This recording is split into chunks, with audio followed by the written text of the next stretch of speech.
Amigos do JP TV, estamos hoje aqui novamente no ar com Sons e Letras, trazendo a figura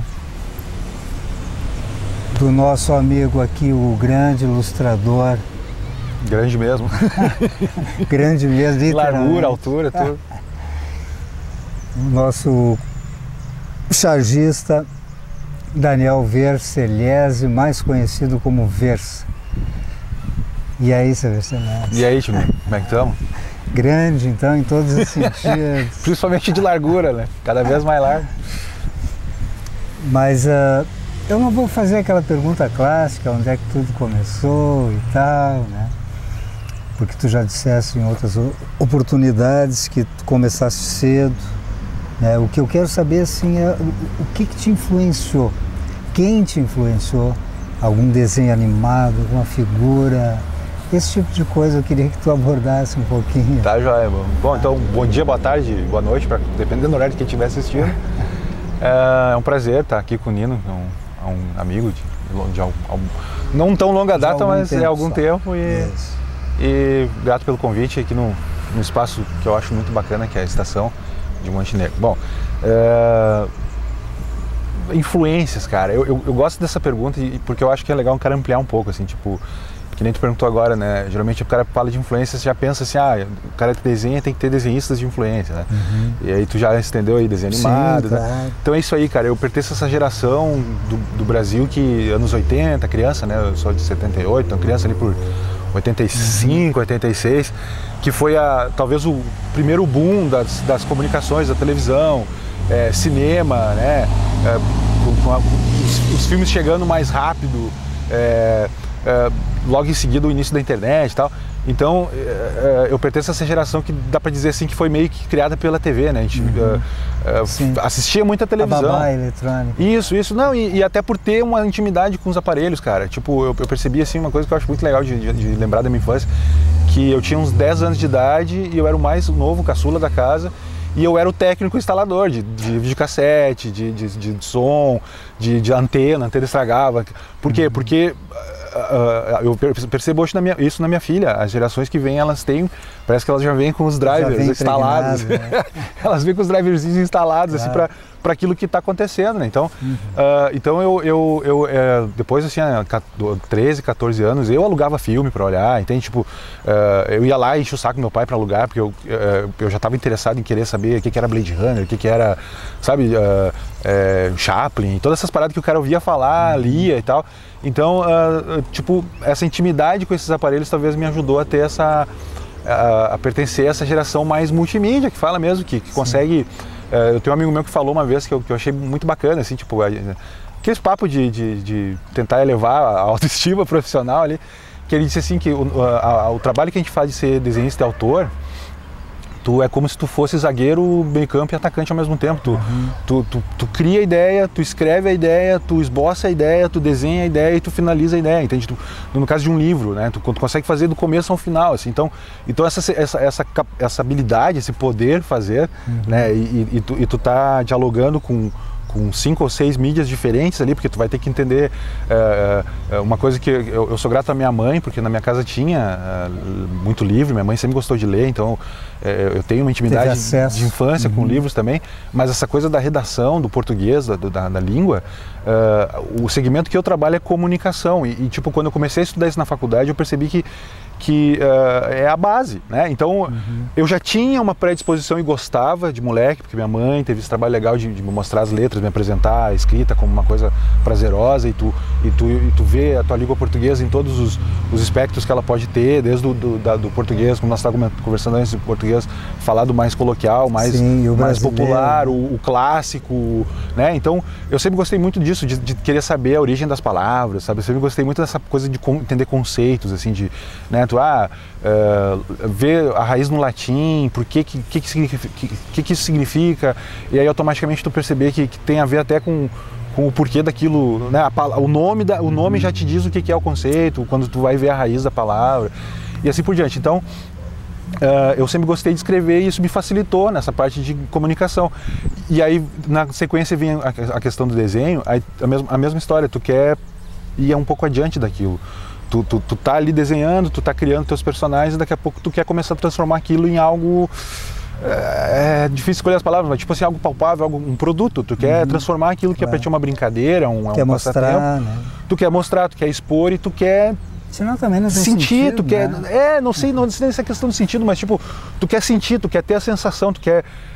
a expressão, falando português popular, tu quer ver qual é que é, né? Tu quer ver qual é. O cara quer fazer pra ver o que vai acontecer. Então, tipo, conforme tu vai indo, tu vai misturando essas mídias, tu vai tendo resultados diferentes e vai aprendendo com esses processos e nem sei se era isso que eu tinha perguntado. Não, o teu traço, por exemplo, ele teve influências assim de... Bom, influência direta, tá? Desculpa, eu me perdi antes, mas influência direta. Quando eu comecei a desenhar lá, aos 12, 11, já começado antes, mas quando eu comecei a levar mais a sério, e aí eu comecei a procurar mesmo material pré-internet, né? Ainda não, a internet não tinha, nem sei se existia, era o comecinho, muito início, assim. Eu usava enciclopédias para, por exemplo, estudar desenho de animais. Então eu usava enciclopédia, ia na biblioteca pública, tirava xerox de enciclopédia. Depois, quando o cara começa a querer pensar o além, tu vai vendo as outras influências, aí eu fui ler histórias em quadrinhos mais avançadas, as que eu já estava acostumado a ler. Desde criança eu li as histórias da Turma da Mônica, que é uma grande influência minha, mas não só em traço. Esses dias eu estava olhando meus desenhos e percebi que sim, tem alguma coisinha do Maurício ali sim, os olhos grandes e tal. Mas não só a questão do traço. O Maurício foi a grande influência daquilo que eu te falei antes, de tu perceber que aquilo que tu faz aqui, que é uma brincadeira, pode ser uma coisa palpável, pode ser uma coisa que se multiplica, pode ser, né? Quando eu caiu essa ficha, inclusive, outras criaturas, né? E aí depois, na sequência, eu comecei a conhecer outros desenhistas, tu começa a conviver com o pessoal do meio, tu começa a conhecer escritores, tu começa a ouvir as pessoas falando, e aí tu vai atrás desses materiais mais indicados. Uma coisinha. Isso, cada pessoa chega e te dá uma indicaçãozinha assim, já leu isso aqui, aí o cara vai vendo. Então em quadrinhos, cara, eu tive aquela fase dos anos 90, porque daí foi bem nessa época mesmo, início dos anos 90, que eu acho que todo moleque daquela época teve de quadrinhos, que era a Marvel americana, mas principalmente naquela época ali, pra mim, que eu gostava de coisas mais diferenciadas, foi a linha Vertigo da DC Comics, que eles faziam um compilado de publicações independentes, de autores independentes da Europa. Eles faziam algumas coisas e assim surgiu o Neil Gaiman, que é um baita roteirista. O cara ele escreve romances e tem vários livros. A gurizada nerd conhece, aí sabe quem é. Tipo, o cara é um semideus da escrita ficcional, não sei se é nem de terror, mas fantasia, terror e tal. E esses caras começaram a publicar aqui no Brasil e eu comecei a acompanhar. Então, linha Vertigo é uma influência muito forte no meu desenho, fora o cartoon, que também o pessoal que acompanha o trabalho do jornal está mais acostumado com a questão do cartoon, né? E a parte do desenho de figura humana vem desses autores mais europeus. Por que eu acabei me apegando? Tipo, vamos pensar outros caras aqui, Dave McKean, que é o ilustrador do Neil Gaiman. Aí quadrinhos mais infanto-juvenis que eu comecei a apreciar também, do Derzo, o Derzo do Asterix, do Obelix, porra, Tintin. Por que isso? Por que o traço europeu acabou me dando um estalo maior? Porque nos anos 90, os caras que desenhavam pra Marvel, de primeiro eu achava as histórias meio chatas, sempre achei meio chata, assim, tipo, fora a parte de ação, o conteúdo, não sei, cara, não sei, tipo, vou até botar o óculos assim pra falar isso, mas eu nunca achei muito interessante ficar olhando o desenho de caras super sarados de roupa colante, entende? Eu não entendia por que meus amigos eram tão fissurados naquilo, olhavam assim, tá, é divertido, Capitão América, né? Pá, o Homem-Aranha, eu gostava muito do Homem-Aranha porque o cara fazia aí vem o lance do desenho, eu gostava do Homem-Aranha porque o cara brincava com a anatomia do Homem-Aranha, o cara botava a perna em cima da cabeça, ele extrapolava o desenho, então aquilo me interessava. Mas por que eu cheguei no quadrinho europeu? Porque o quadrinho europeu ele tem uma característica que é onde eu julgo que o meu trabalho é mais ou menos assim. O desenho é legal, mas não é lindo, sabe? Não é um desenho que tu olha e tipo, se ajoelha, assim, oh meu Deus. Tem ilustradores e o quadrinho americano na época dos desenhistas tinha muito essa exigência, que o cara fosse um desenhista muito próximo ao que os outros caras faziam. Então, tipo, tu tinha que ter um produto literalmente, tu tinha que fazer um desenho matemático. Isso nunca foi a minha praia. Eu gosto do que no desenho chama de escorço, que é tu tu ter um ombro fora do lugar. Aí o cara que é anatomista vai dizer, esse ombro está errado. Se o desenho tá legal, não interessa, entende? Então, tem vários desenhos que seguem por essa linha do esforço, que é o quê? É tu deformar a teu favor, tu sabe que não tá exatamente anatômico, tu sabe disso, tu faz isso consciente, tu deforma aquilo porque justamente tu acha interessante essa proposta de tu entender que desenho não é vida real, desenho é uma criação, tu tá criando formas, né? Eu não tô fotografando, né? Se eu quisesse fazer Mas ok, eu respeito muito quem faz, eu admiro muito, mas eu sempre fui mais por esse lado, assim, até acho que por causa da questão do humor, de querer ser escracho, sabe? De querer subverter, de querer, sabe? Se todo mundo diz que tem que desenhar igual o Jim Lee, eu vou olhar o outro cara que está fazendo as historinhas mais do fundo lá, entende? Tipo, uma coisa minha de nerd, que eu acho que é de nerd, assim, tipo, eu tento e gosto de exercitar o desenho clássico, anatômico, bonito, não sei o quê, e não querendo ser falso modesto, mas eu batalhei muito na carreira de desenho para chegar num desenho anatômico razoável. Tipo, hoje minha figura humana, eu considero ela competente, assim, tipo, tá funcionando, ela funciona, eu consigo fazer. Mas quando eu vou criar, eu gosto de me dar ao luxo de não seguir esses padrões, entende? Tipo, quando eu comecei a desenhar lá nos anos, aí já foi desenhar profissionalmente, aí eu comecei a estudar e querer fazer cursos. Eu tive acesso em 2 cursos de desenho onde teve sessões de desenho de figura humana. Porra, ali eu vi que é muito legal esse exercício, sabe? De tu chegar e reproduzir aquilo que tu tá vendo na hora, desenhando e tal. Mas quando eu vou criar lá história em quadrinhos, onde eu tenho ou um super-herói, ou um mago, ou, sabe, a fantasia mesmo, aí eu penso, o desenho também tem que ser fantasioso, entende? É o fato que aí eu concordo muito com o lance da Marvel, de tu ver, o Hulk é desproporcional, né? O cara não ia ter estrutura óssea e muscular para segurar um cara daquele tamanho. Mas tudo bem, é gibi é faz de conta, então aqui ele pode ser gigante, entende? Tipo, então isso me atraía, sempre me atraiu. Essa questão dos super-heróis eu acho um barato, que é essa coisa do superpoder. Porque todo moleque se apega nisso, né? Tipo, não tem como não gostar desse conceito, né, cara? Até porque todo mundo tem sua fraqueza e tal, e acaba se espelhando nos seus personagens. Serve para isso, né? Para te dar uma inspiração, né? Uma fonte inspiradora. E aí influências posteriores, cara, aí vem de tudo. De novo, vamos lá para os anos 90, MTV. Eu peguei uma fase muito quente aqui no Rio Grande do Sul de fanzines. Então o que o fanzine tinha? Ele tinha aquela estética meio punk, assim, que era o xerox, o desenho com pincel grosso. Tem muita gente que fala assim, eu me chama a atenção que quando tu desenha charge, tu faz um traço bem grosso. Sim, eu sou desse traço grosso e me orgulho, eu gosto disso, eu acho. Por quê? Porque eu gostava dessa coisa, capas de disco dos Sex Pistols, sabe, tipo, aquela coisa rasgada, né? Que hoje no design a gente chama de estilo grunge, né? Já deram um outro nome e tal. Sim. Mas é isso, é esse traço rasgado, a sujeira dirigida. Eu acho importante ressaltar isso, que às vezes as pessoas acham que tudo é muito sem querer, né? Tipo, não, às vezes afina teu olho ali para de repente ver se isso que está te incomodando, o cara na cena não quis fazer de propósito por alguma razão, entende? Tipo, tu quer dar uma sensação de velocidade, tu vai esticar o cara, tu quer dar uma sensação de poder, tu vai botar a visão dele, a câmera, né, como se fosse a câmera, né, posicionado embaixo do cara para ele ficar maior, né? E aí de novo são os truques, né? Truques, cara, e de novo as influências diferenciadas. Cinema, eu sou de uma geração que consumiu Steven Spielberg, vamos falar de filme então, se eu não vou lembrar De Volta para Star Wars, porque no Brasil isso é tudo anos 70, mas no Brasil chegava nos anos 80, né? Então 80, 85 estava chegando aqui. Goonies, tudo que é bom de sessão da tarde, que a gurizada gosta, mas foi uma fase muito criativa do cinema, então isso também é influência, entende? Tipo, tu tá ali, os caras estão te apresentando propostas, são textos, né? Eu gosto muito de pensar isso, que quase tudo que a gente consome, acaba sendo um texto, na tua cabeça ele vira um texto, uma memória, né? Então tipo, essas histórias que os filmes me contavam, os próprios gibis que eu estava lendo, são somas de várias coisas. Às vezes as pessoas parece que tem a necessidade de ter 2 ou 3, né? Não, minha influência aqui. Cara, eu bebi de tudo que é fonte, resumindo isso, mas eu tenho meus preferidos, mas daí é uma coisa mais de fã, entende? Eu não vejo tanto quanto influência, mas vejo mais como coisa de fã. Sou muito fã do Matt Groening, o cara, o criador dos Simpsons, acho a questão nem só do traço, que foi revolucionário na época que foi lançado, mas a proposta de texto, aquilo é um muito soco bom, no estômago, tu entende? A galera fala assim, é adulto e porque fala palavrão. Não é dessa linha aí que depois veio de escracho só por ser escracho, né? Não, ele tem uma acidez assim que eu acho fora de série, assim, então acabou me influenciando também.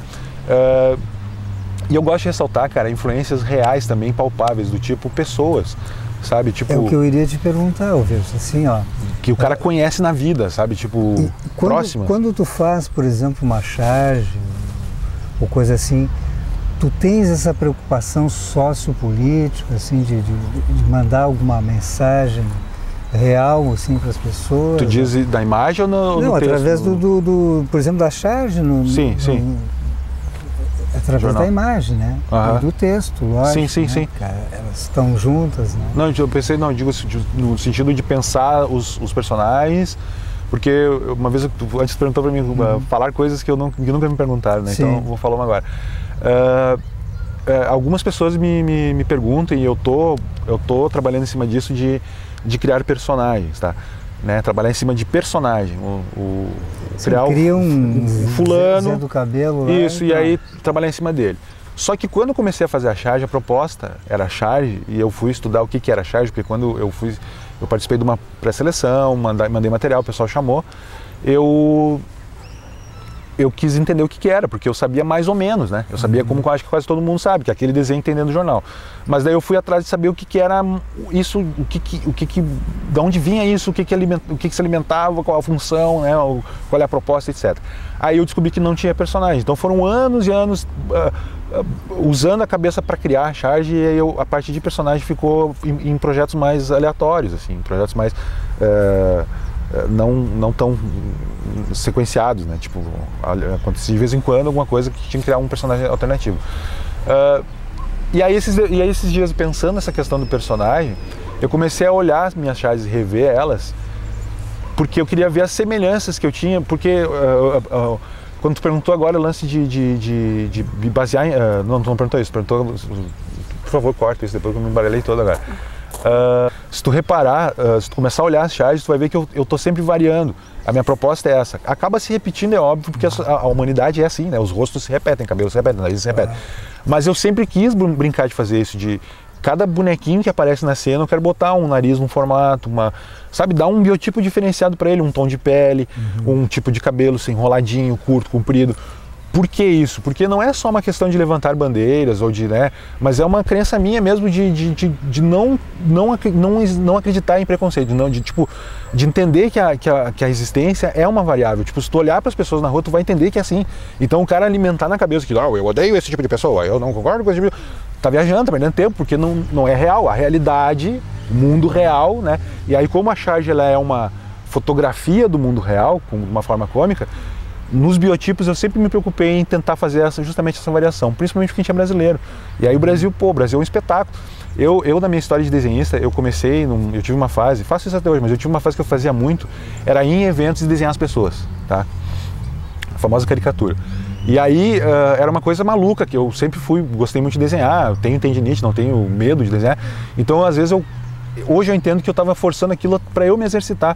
Ao invés de eu fazer 2, 3 caricaturas, que é o que um caricaturista normal faz no evento, eu tentava fazer o máximo possível, fazia 20, 30, enquanto eu aguentava eu ia fazendo. Por quê? Porque eu comecei a achar muito legal que eu percebi que cada pessoa que sentava na minha frente, cara,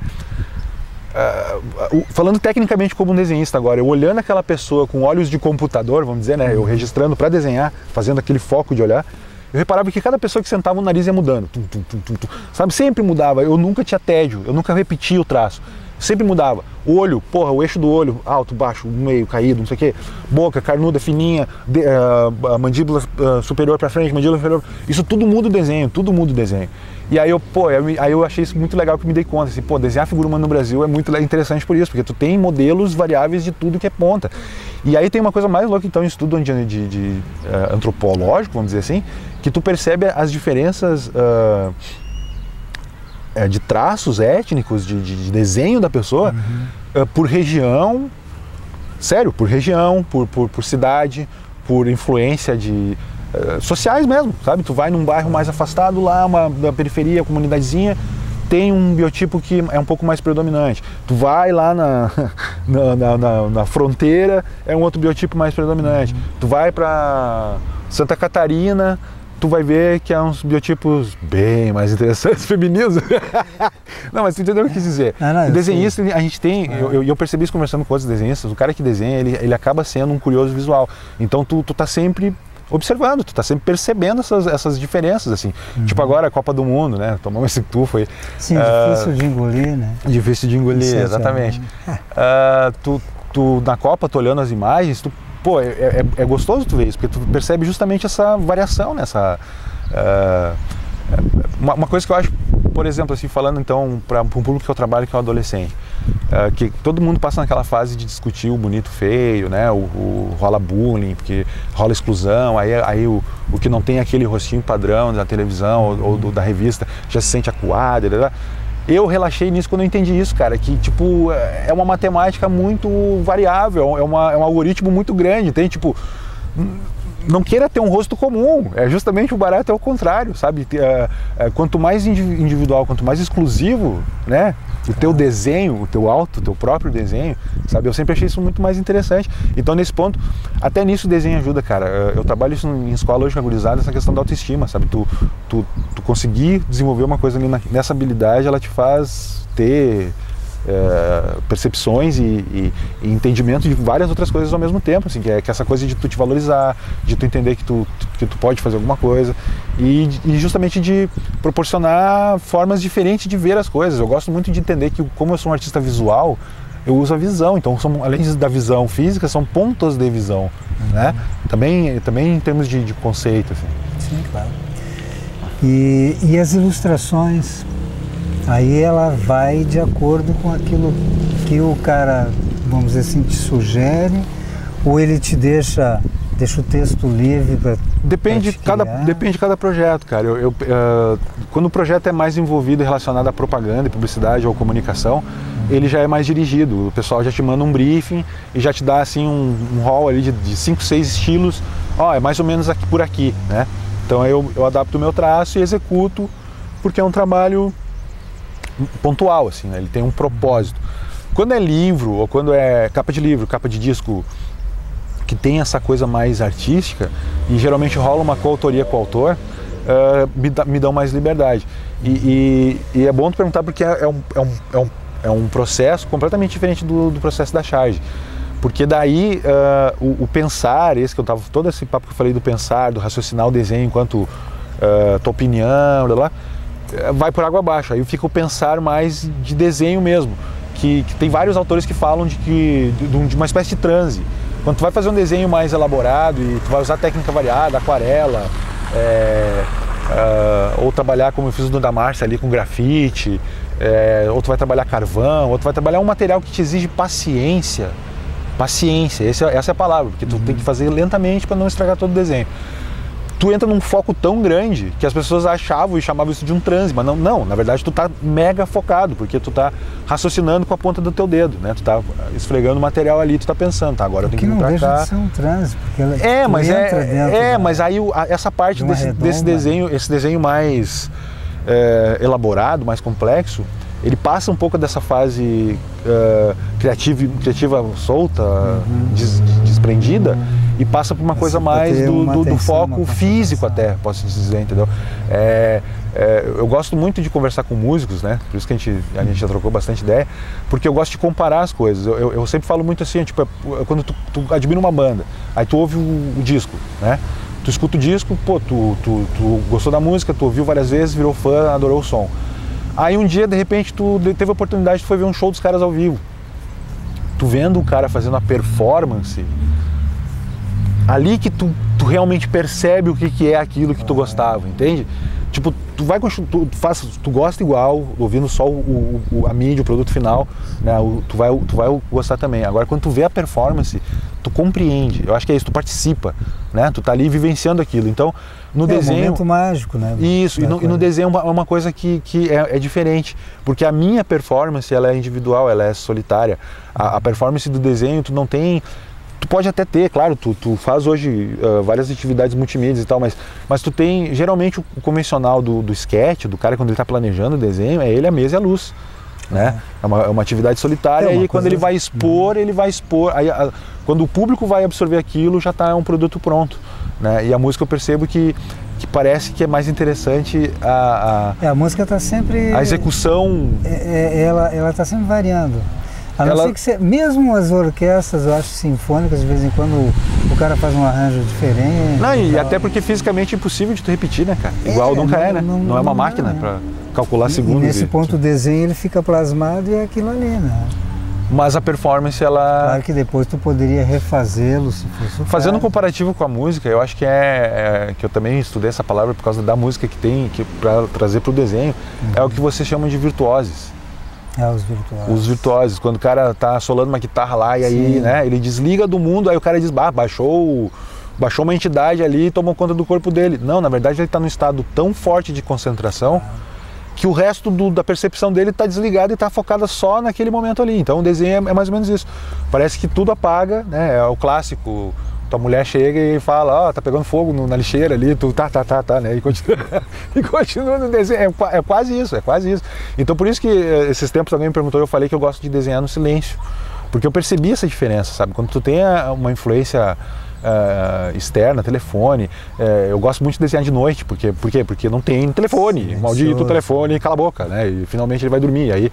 Aí tu consegue ter um mundo mais tranquilo nessa questão de, agora eu vou baixar minha cabeça aqui e vou... Porque é muito fácil perder o foco, né, cara? O mundo hoje é tanto estímulo que ligeirinho tu perde o fio da meada. Mas tu trouxeste uns livros aí pra gente mostrar. Cara, mas eu trouxe os livros que... As tuas ilustrações. Mas vamos falar um pouquinho desse aqui. A gente tem tempo? Como é que é o tempo, né? Extenso? Dá uma palhinha aí, o nosso cameraman é que sabe. Cara, esse gibi aqui eu lancei em 1997, se eu não me engano. Tá? Foi a primeira, esse é o número 2, mas foi a primeira tentativa. Primeira incursão no mundo dos quadrinhos. Então vocês vão perceber, eu vou botar mais perto aí, que é um traço bem tosco, mas é um tosco divertido porque a gente evoluiu. É o legal por isso que eu sempre falo também nas escolas para gurizada. Se tu quer desenhar, tu tem que aprender a guardar. Faz um desenho e guarda, faz o segundo desenho e guarda, vai guardando. Porque depois de um tempo tu vai ter 30 desenhos e tu vai conseguir comparar o primeiro com o 15º, e aí tu vai reparar o que tu evoluiu, aí tu vai conseguir pensar, bom, aqui eu acertei a orelha, aí eu vou começar a tentar fazer a orelha como eu fiz nesse que eu acertei, entendeu? Então é uma coisa que eu acho que é interessante ressaltar. Isso aqui é 1999, primórdios montenegrinos. Isso aqui, cara, é um prozine, tá? Antes eu comentei do fanzine, né? O prozine é um fanzine mais profissional, mas vamos falar o que é um fanzine, pra essa gurizada aí de internet não tem a menor ideia do que é isso. Fanzine é quase o que hoje seriam os blogs.